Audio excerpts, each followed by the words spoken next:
गुजरात में आम आदमी पार्टी ने एसुदान गादी को वज़ीर आला ओहदे का बना उम्मीदवार, ताहयात अवाम की खिदमत करने का अज़्म। हिमाचल प्रदेश में इंतखाबी सरगर्मियां अरूज पर, जेपी नड्डा ने 370 और राम मंदिर का दिया हवाला। प्रियंका गांधी ने बेरोजगारी का उठाया मसला। एमसीडी के इंतखाबात में बीजेपी दोबारा कामयाबी हासिल करेगी, मरकजी वजीर पीयूष गोयल का दावा। दिल्ली में इलेक्शन ऑफिस का इफ्तिताह। दिल्ली में आलूदगी की सतह खतरनाक हद तक बढ़ गई, ट्रक्स के दाखिले पर पाबंदी, डीजल की गाड़ियों पर भी लगी रोक।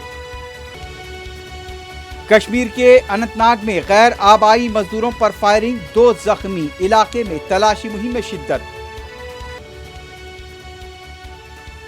तेलंगाना के वजीर आला केसीआर की तरफ से जारी किए गए वीडियोस पर मरकजी वजीर किशन रेड्डी ने उठाए सवाल।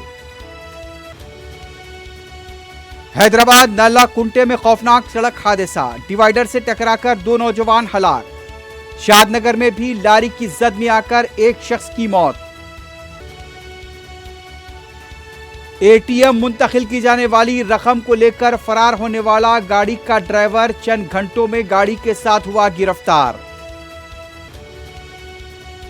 साबिक वजीर आजम पाकिस्तान इमरान खान की हालत बेहतर, हमले के खिलाफ पाकिस्तान एहतजाज से दहल गया, आज भी अवाम सड़कों पर। ट्विटर के मुलाजमीन को बर्खास्त करने का अमल शुरू, कई मुलाजमीन को ईमेल मौसूल। और गाजा पट्टी में हमास के ज़ेर ज़मीन ठिकानों पर इसराइल के हमले।